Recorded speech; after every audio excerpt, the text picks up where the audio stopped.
Hey, how's it going, everybody? This is Joey Galvez, one half of your host of Explain Yourself, and I want to let you guys know about a really cool book from our friend of the show, Eli Shockey. This one is called The Greylock, and it's a story where magic is a commodity. Potions are sold at corner stores. Orcs and dwarves earn a living in cubicles, not on the battlefields. But there are those who resist the house's magic's laws. Branded a criminal and forced to live as a wand for hire, there is a spell slinger they call the Greylock. Check this one out. You guys can pre-order issue 3 right now with code JAN241939, and make sure you guys are heading over to your favorite LCS and letting them know that you want Greylock number 3, and maybe pick up the first 2 issues. You could do that at the Scout web store. So make sure you guys are grabbing the Greylock number 3, JAN241939 at previewsworld.com.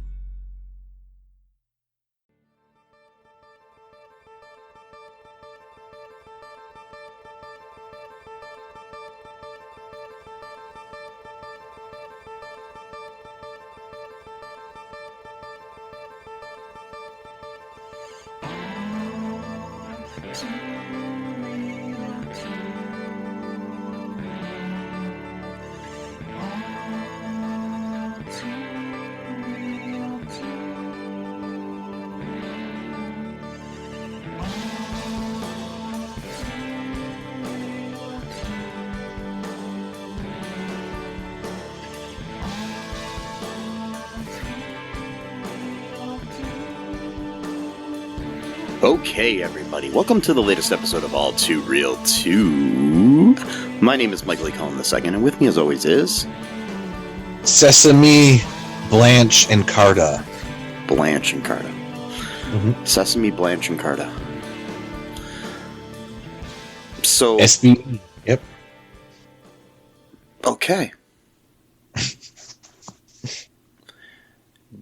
Why?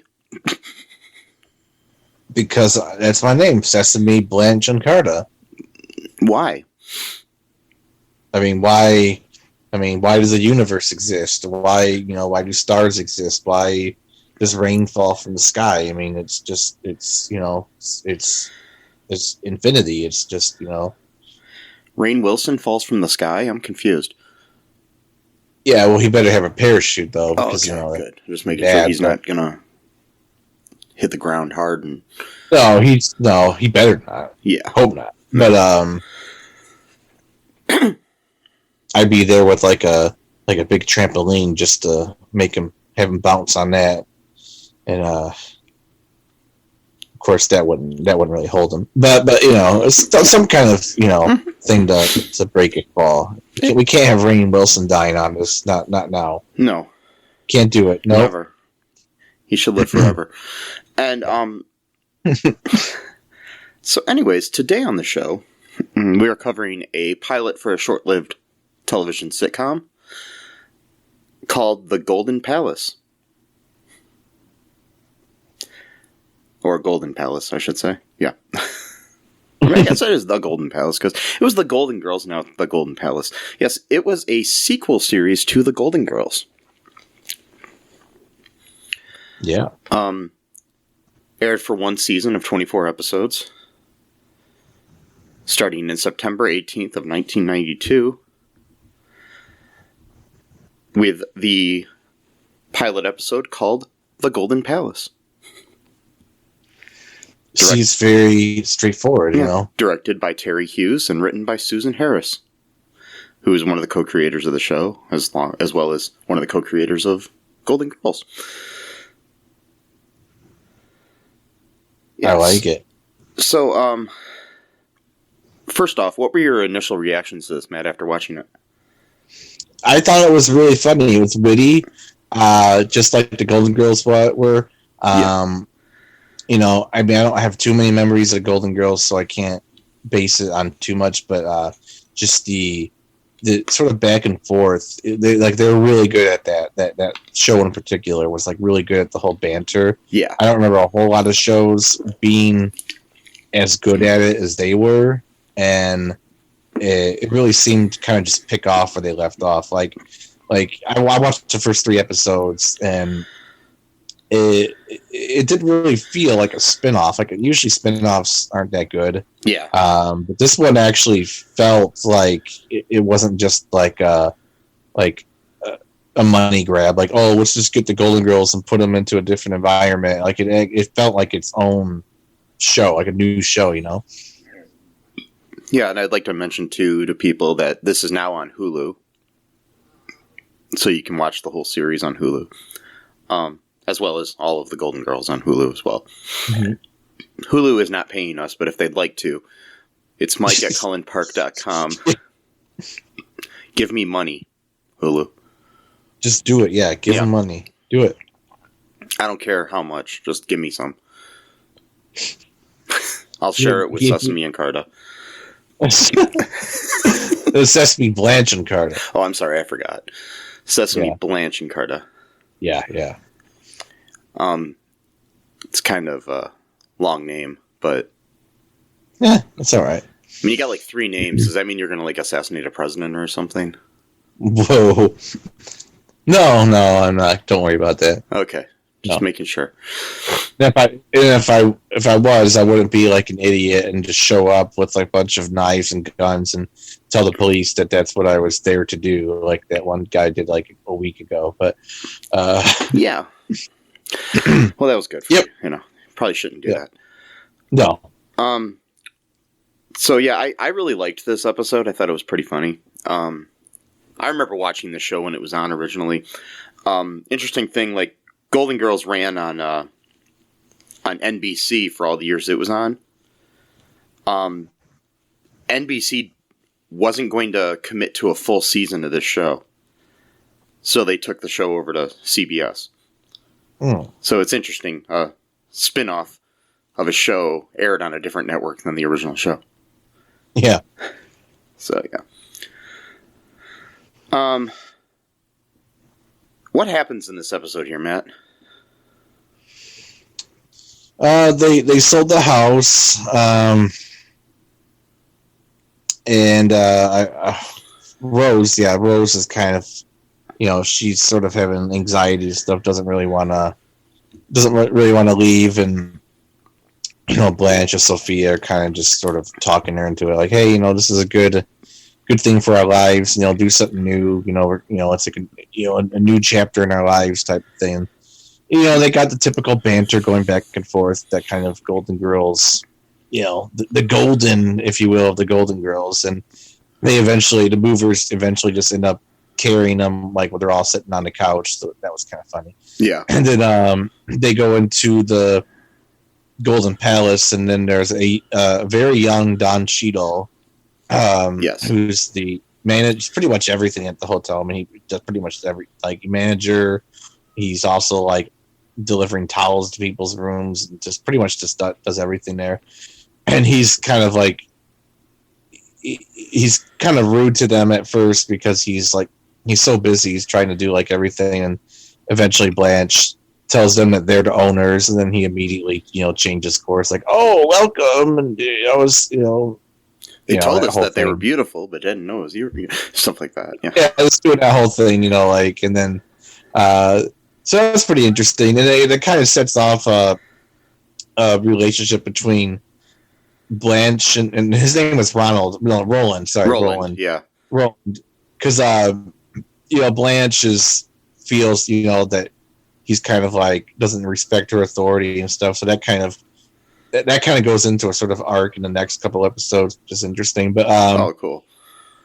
But yeah, I mean, pretty much just it's like they don't really know what they're doing, and you know, they're like just they're way over their heads, you know, type of thing. Yeah. First off, we also meet a couple other characters. Oliver is the foster child of Roland, who lives in the hotel as well and helps out. We also meet the hotel chef, Chuy Castillos, played by Cheech Marin, a pre-Nash Bridges Cheech Marin, post Cheech and Chong Cheech Marin. Yeah. Yes. It's in like that sweet spot, that sweet spot between post marijuana Cheech and Chong and pre what's it called, Nash Bridges playing a cop. Nash Bridges. I loved that show for some reason. But it was really good. Yeah. And also it was probably post Born in East LA too. That movie that came out, was that in the 80s? That was a good movie. Yeah. Just side note, I know it's so random, but it reminded me of something. So me and my brother, we used to like do like internet pranks like when we were kids, like before that was even a thing. Where like, but not like videos. Like we would like set up like email addresses, like pretending to be other people, and then we'd sign up with those email addresses, and then like go on like different like web pages like guitar.com or whatever, where people would just talk about guitar stuff. And we didn't realize that we didn't even need to make fake email addresses to make an account, but we did anyway. So I guess it was just like method acting at that point. And like we had this whole thing where he what was the other guy in Nash Bridges? The guy from Miami Vice. What was his name? Don Johnson. He was saying that he was Don Johnson, and he'd go on like different like message boards like, oh, it's Don Johnson from Miami Vice, and then he just starts talking about like a guitar pedal or whatever. And then I would be Cheech Marin. Such the stupidest thing ever. But like we thought it was like the funniest thing ever. They just like, and because people would get pissed, that's the other thing too. Like you're not really Don Johnson, shut the fuck up. Like getting really mad about it. So like we just kept doing it then. And like, we take like a picture of like Don Johnson or Cheech and like Photoshop like a guitar like in their hands. Like, see, look, it's really me. I don't know. Wow. I was like 15, 16 at the time. He was like 20. But okay. I'm just glad this wasn't like last week or something. Well, we did do it last week too, but we had to go back to the Wayback Machine though. I don't think guitar.com exists anymore. But oh god, the early days of the internet were so fun. Yes, they were. The simple pleasures that we take for granted for now, but were just like hilarious. I remember I used to have I used to write funny stories and send them to people once a week when I first got the internet. And some of them started spreading around throughout the country, which was kind of cool. Because I found out like they would be in people's dorm rooms and stuff. Oh, wow. Yeah. See? Because, back then it was so easy to become internet famous, too. Yeah. Because there was, like, not everyone was doing like memes. I mean, that was technically like a meme before it was a meme. Like it was a written meme, not a picture or whatever, like a story. And like plus two, that show we were reviewing last week about Stark Raving Mad. Yeah. The author was like, could you believe there are like 28 websites dedicated to me? Like, and he like acted like that was a big deal. I'm like, 28 websites, really? Like, yeah, that's funny. Yeah. So yeah, back to the show here. We have the reason the women learn from Roland that the previous owners had fired much of the staff to make the hotel appear profitable. And the hotel has no money to hire new employees. So they only have 1 week to make the hotel's banknote payment. This all seems illegal to me. But anyways, yeah. Might not be, though, but it just seems kind of far-fetched. But it's a sitcom in the 90s. I'll let it go. The whole thing is far-fetched. I mean, how do they even... Yeah. How did Blanche and them even get the idea to buy this hotel in the first place? Like, yeah. How was the opportunity even presented to them? Yeah, because I mean, it again. You know, I'll also mention that we have three of the four ladies from Golden Girls. Dorothy was not had gotten married and moved away, so she's not part of this. And that was because B. Arthur was basically didn't want to do the show anymore, but the other girls kind of did, so they created this as a continuation. They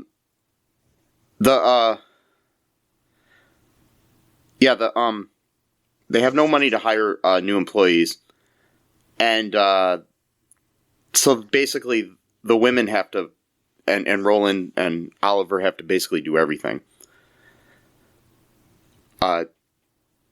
Chuy quits at one point because Sophia comes in and takes over the kitchen and is like, we're going to make Italian food. And he's like, I want to make Mexican food and blah, blah, blah, that sort of thing. Mm-hmm. And so he quits, but then he comes back and gets his job back by flirting with Sophia.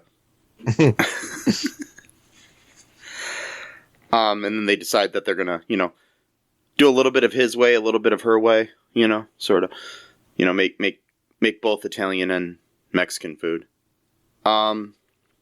Which is weird in the sense that, like, this is a hotel, right? Yeah. So usually hotels don't, like, have, like, a theme. Yeah. Like, you know what I mean? Like, only Mexican or only Italian. You know what I mean? Like, usually they have other items on the menu, too. But yeah, exactly. Like a burger or a sandwich or, something. Yeah. But then again, though, they only had one chef and they couldn't hire anyone else. So, yeah, he cooks what he knows, so that's his recipes or whatever. There's a lot of old lady, young men or youngish men like flirting going on, or at least like implied flirting. Like it was really interesting. Like Blanche, I'm like, is she gonna bang this pool guy? Like, like probably. I mean, don't get me wrong. She was an attractive old lady, but still, it's like, come on, like, chill out a little bit. She was I mean, she was always a kind of a, she got around. That's what I'll say. Sophia's always calling her name like a slut and tramp. Yeah, that's stuff. It's funny when Sophia just walks by and says it. It's just. I know, because she's mad at her about something. I forgot what she was mad at her about, but basically, okay. So what ends up happening is, Sophia and Rose are very upset at Blanche for getting them into this situation, because I guess the whole idea of buying the hotel was Blanche's idea. Oh, okay. And so they're kind of pissed and everything, because they even say at one time, it's like I wish Dorothy was here, she could help us, and then is what Rose says, and Sophia says, I don't even think Dorothy could get us out of this situation, and she's like no, but she could beat up Blanche. Yeah, it's hilarious. Yeah. So they're really upset, but Blanche ends up convincing them that they can, operate this hotel. There's a big group of travel agents, like having some kind of, conference going on there at the hotel that's happening that week. So they got to make sure that things are going well. Wants to, they want to make sure that these people are all satisfied, so that could help out the, future of the hotel. Things of that nature. They're just basically worried about going under, because if they do, then they can't have the hotel anymore. Or anything. And they basically lost all their fucking money. So, do you want to take a break here really quick, Matt, and we'll come back and talk about the rest of this? Yeah. Okay, we'll be right back, folks. No Outlet Live. Hey, I'm Jay Remy, host of No Outlet Live. If you're in a podcast that explore any and everything, check us out. We stream anywhere you listen or watch podcasts, or just type No Outlet Live, one word, in your Google search bar to find the show. Live Saturdays at 7 p.m. Eastern Time on Facebook. No Outlet Live, your road to boredom ends here. Do you like Tessa? Do you think this will be a date that can last? Well, she's not very articulate. And we are back. How's it going there? I'm doing all right. Okay. So, What else is happening in the show here?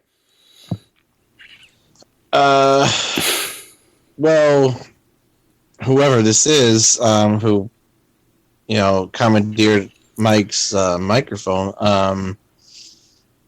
Yeah, I got Mikey's mic here. I got him. Yeah. Mm-hmm. They, kind of not in order here, but for Chuy, he asked for his job back, like you said, and flirted with Sophie. But also, when he first came in the kitchen, she thought, he's like, he said hi or whatever, and Sophie thought it was Dorothy. I'm like, okay, that was kind of weird. And I don't know what that was about, like just she's senile or something or what. But I think it was just trying to be funny because Sophia, Dorothy had like kind of a deeper voice. So so maybe that's what it was about. Yeah. Okay, that's I was wondering. And man, I wish I could remember all those details. Because I watched 3 episodes in a row, so they're all kind. So you don't want to get them mixed up. Yeah, yeah, the first 3 were pretty good. But they like all apologized to each other, for like doubting each other or whatever. Plus, Blanche was kind of acting like it was like her hotel type of thing. It's like, well, we all got this together, type of stuff. And Oliver is like, I actually don't remember much about Oliver, to be honest, in this particular episode. He doesn't have much happening here in this episode. Really not a lot happened. It was a pilot, so it was just kind of getting started. I do remember that they got a really good review, though, from the travel agents or whatever. Yeah, so they were able to stay open. Things all happened good, and then at the end, they all decide to... They're all sitting there eating cheesecake at a table like they did on Golden Girls. And it's like, how does this work? And, and then they talk about what, they just talk about their day, blah, blah, blah. And, and then Rose is like, sometimes I talk about my hometown of St. Olaf. Yeah. And then they're all like excited about it. And then the girls are like, rookies. Yeah, like a rookie mistake, like great, she's gonna go on some weird. So do you want me to read some trivia about this show? Yeah, go ahead. Okay. All right. So the production team were so desperate for B. Arthur to return for the second and third seasons that they offered to cut down the episode number and work around her schedule. Arthur declined the offer several times. Had Arthur returned, the second season would have seen the girls return to their Miami house and the Golden Girls would have resumed. Oh, wow. So they would have just totally changed the show. That just sounds stupid. Yeah, it does. Yeah, it was due to be renewed for a second season, but was canceled at the last moment.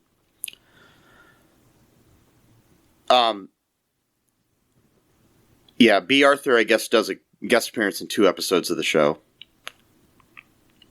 as Dorothy. Okay. Yeah. Yeah, the syndication of the series is handled by Disney ABC Domestic Television. Although the series has never been syndicated as a standalone series, Lifetime, during the time it owned the rights to Golden Girls, carried the Golden Palace on several occasions, running the series in rotation as a de facto 8th season of the Golden Girls. The current rights holders to Golden Girls have to date not picked up Golden Palace, except for now it's on Hulu. This probably was written before that. So,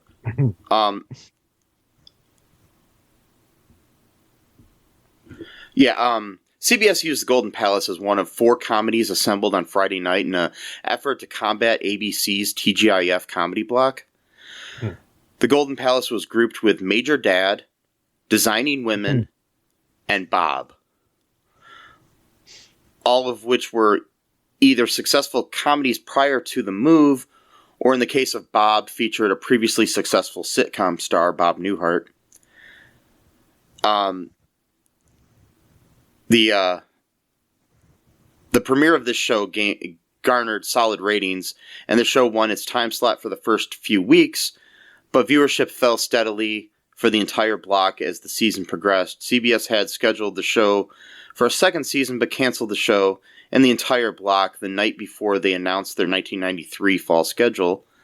The only one of the 4 aforementioned shows to get picked up for the 93-94 season was Bob, which then hired Betty White to join its revamped cast. So she joined Bob in season 2 of that show. 24 episodes of Golden Palace were produced. Yeah. Wow. Susan Harris, Paul Gunger-Witt, and Tony Thomas all pitched their Golden Girls successor series to NBC in early 1992 as a way to continue the saga of Blanche, Rose, and Sophia after B. Arthur's departure from the role of Dorothy. Warren Littlefield, the head of NBC, committed to airing The Golden Palace with a 13-episode order for the season. However, CBS soon entered the picture and fueled a bidding war for the new series, offering a full 24-episode order. Witt, Thomas, and Harris tried to get Littlefield to improve his NBC deal, but he refused to extend his episode order, citing that the declining ratings of The Golden Girls in its 7th season made it risky to give the spin-off a longer commitment. The producers thus went with CBS, which agreed to market The Golden Palace as a show with its own voice separate from its parent show.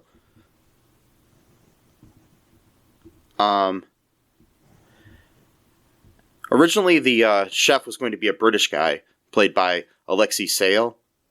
But he was replaced by Cheech Marin before the pilot was shot. So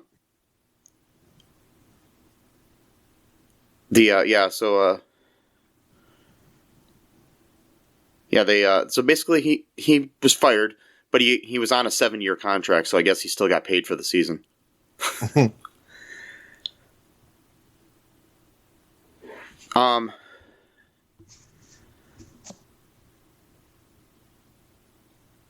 Yeah, Andy Richter actually had auditioned for the role of the chef as well, but lost to Cheech Marin. That would have been interesting, actually, to see. Yeah. I actually think he may have been actually a better role for that now that I'm thinking about it, or picturing it. Yeah, credit was never given where it was due. The original concept and creative idea was taken directly from Who's the Boss, Mona, which was to be a spin-off for that show, and aired 5 years before this premiered.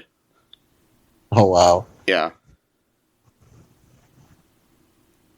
Yeah, so, basically there was a similar concept where Mona would take over a hotel. Yeah. But that's kind of a generic... I wouldn't say they stole it. It's kind of, it's not that unique of a concept, but... No. Pretty sure that other things, but I think that's just somebody trying to be bitter or something and saying that in the trivia. So... Yeah, like a Mona Stan. Yes. Yeah, they stole the... Who's the boss Stan, you know? Yeah. Mona was the boss, by the way. I'm joking. It was Angela. Angela was the boss, according to Abed on Community. He proved it. Yes.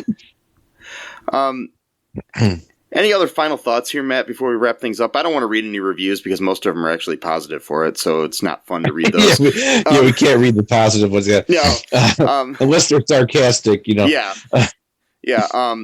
But yeah, any other thoughts here? I mean, we did this kind of in honor of the fact that sadly Betty White has passed away, and now all of the Golden Girls have moved on to the Golden Palace in the sky.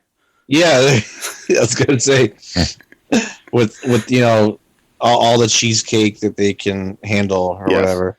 Betty White is up there in the St. Olaf in the sky. Yeah.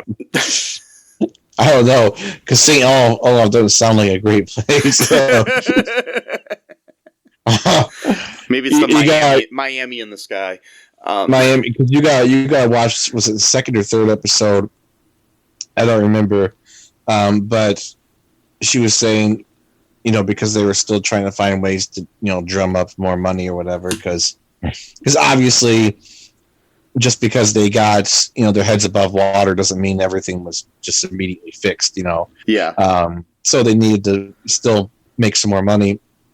And Rose was talking about, sorry, and St. Olaf when they were kids, where, so her and her, I think it was, she said her and her sister, or so, I don't remember exactly who she said, used to have a kissing booth, and people from miles away would show up, and they made a fortune or whatever. And they're like, and then Roland's like, you mean you guys just like kissed like hundreds of strangers? Like, no, we're kissing each other. like who came to see that? It's mostly older men in raincoats. I'm like, holy shit! That's dark. I'm like, serious? I'm like, are you serious? Like, they let that? That's funny. That was on the 90s. I know. It's funny, but man, I was like, holy shit. Wow. Yeah, it was interesting to see a young Don Cheadle in the show, too. Yeah. And, he had a lot of nice things to say about Betty White when she passed away, so that's cool. Mm-hmm. About the one thing he said, too, was, like, it was interesting, a little story I read about how, because lighting is kind of weird when it comes to different skin tones on sets like that. Mm-hmm. And, without being asked by anybody, Betty White actually made her makeup a little bit darker so it'd be closer, so they wouldn't have to spend as much time lighting things. Oh, okay. So, I mean, it wasn't, So basically what it was is because she had pretty pale skin, whenever they were in scenes together, the lighting would have to be readjusted and everything. Right, yeah. But to make it work out, she went and told the makeup people to put on a little bit darker makeup on her because she knew this because she's been in TV for years. Oh, right. Yeah. Because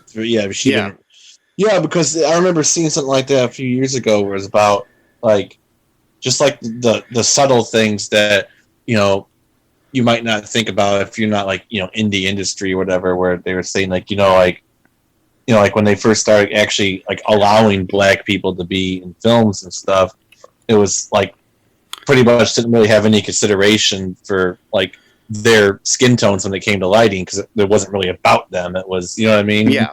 So they weren't quote cast in the best light, for pun intended. You know what I mean? But literally, you know what I mean? It's not even a joke. It's literally true. It was, you know what I mean? Yeah. Because if you notice, old movies and stuff like that, it just looks different, because the lighting was just not meant for that. Of course, if I say that now, people are going to be like, oh, you're just being woke or whatever. It's no, it's historical. It's a technical thing. Yeah. It has nothing to do with race. I mean, it does with the fact that that people's skin tones are different colors, but it's exactly. It's just a technical thing. It would be the same thing if you're trying to light a dark couch as opposed to a white couch. You know what I mean? It's yeah, and it's true. It's and if you favor one over the other, then that's where the social implications come in.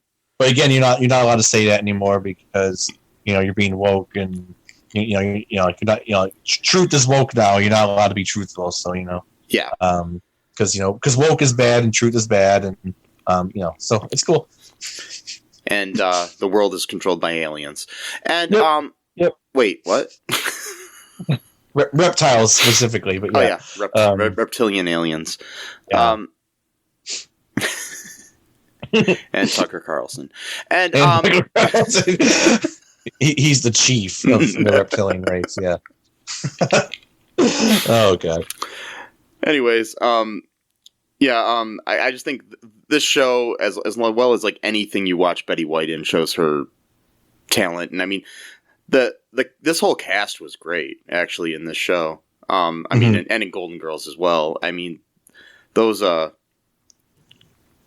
three ladies here, they they bounce off each other so well. I mean, it's sad when you read certain things where I guess back behind the scenes when Golden Girls was on, for some reason Betty White and B. Arthur like hated each other. Oh man. Yeah, you find that out and you're like, that sucks because they played such good, but they didn't let it get to them, when it came to acting, So I don't know why they didn't like each other, but Rue McClanahan was friends with both of them, so it was just and so was Estelle Getty. So, but Estelle Getty, who is like playing like 87 in this show, was like the same age as Betty White. So. Right, yes, the funny part. Yeah, Yeah. she was actually technically the youngest. Like You wanted the maybe well, I by, think like, Rue McClanahan was actually younger, but she's the second youngest Oh, of, okay. of the Golden Girls. So it's like wow. yeah. I mean, I think she was actually younger than B. Arthur, who she played the mom of. So it's like Wow. or right around the same age, whatever it was. It's funny when that happens in TV shows and stuff. It's like I remember this guy Jed Allen played Edward Quartermain for a short time on General Hospital, and at the same time, Stuart Damon was playing his son, and he is actually Jed Allen was a month younger than Stuart Damon, Oh God. Wow. but he looked older, so it's just like That's crazy. yeah. So yeah, you never know with these things. It's funny. Like I mean, Sean Connery's only like 11 years older than Harrison Ford, and he played his dad in Indiana Jones. So it's like,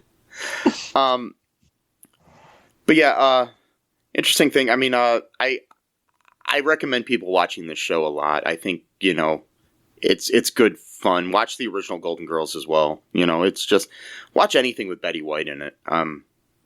She's just hilarious. I love her in The Proposal. With Sandra Bullock and Ryan Reynolds. It's a really good movie. Oh yeah, I've seen it. Yeah, she's funny in that too. So yeah, check that out. I mean, there's a lot of things. I mean, she basically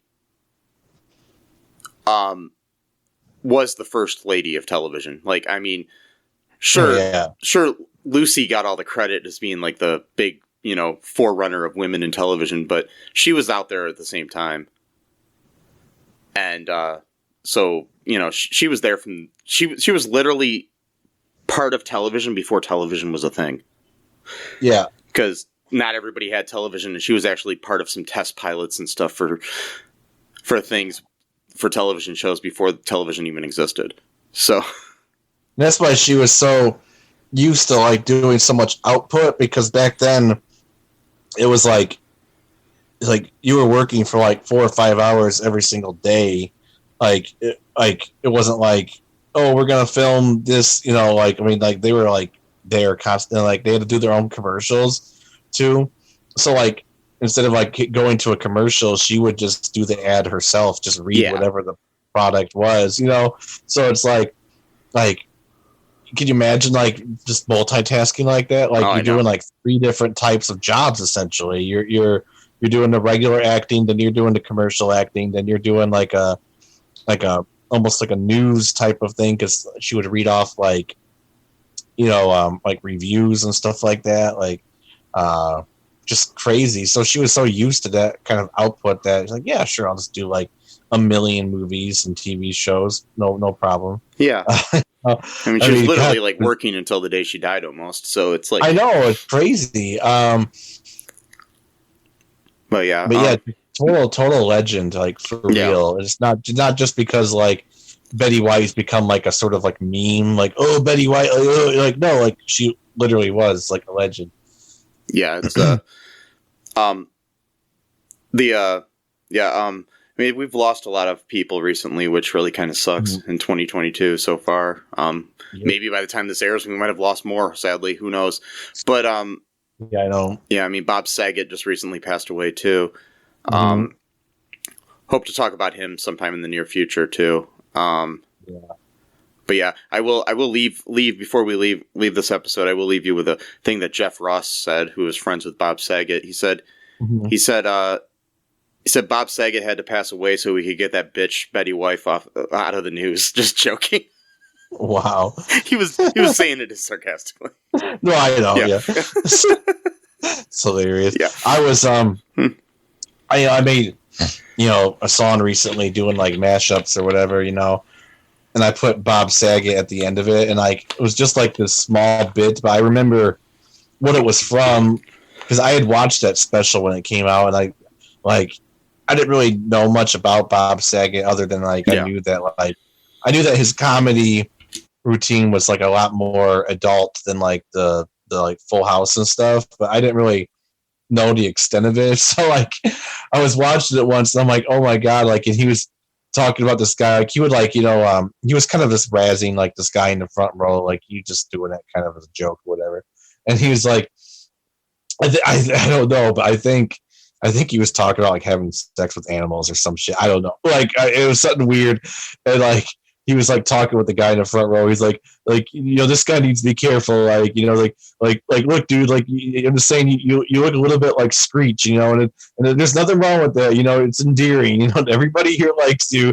Like, you just be careful though, because you look like a guy who just like really needs someone badly in his life. And it was just like the funniest thing like I've ever heard. Like, just like just the way he delivered it, like it. And now it's sad that both Bob Saget and Screech are both passed away. So I know that's the thing. And Dustin Diamond, Diamond last year. Yeah. So yeah. But I must have watched that special when it came out, like probably on Comedy Central a few years. I think it was like maybe 5 or 6, 7 years ago. Yeah. But I probably watched that thing like 10 times. I thought it was like the funniest thing. Not necessarily the content, because me, I don't really like dirty humor necessarily, but just how he talks, like the actual his voice itself, you know what I mean? Yeah. Like the delivery, it just yeah. Well, anyways, we'll get more into Bob Saget probably next week or the week after, sometime soon. Got a show I want to cover about him.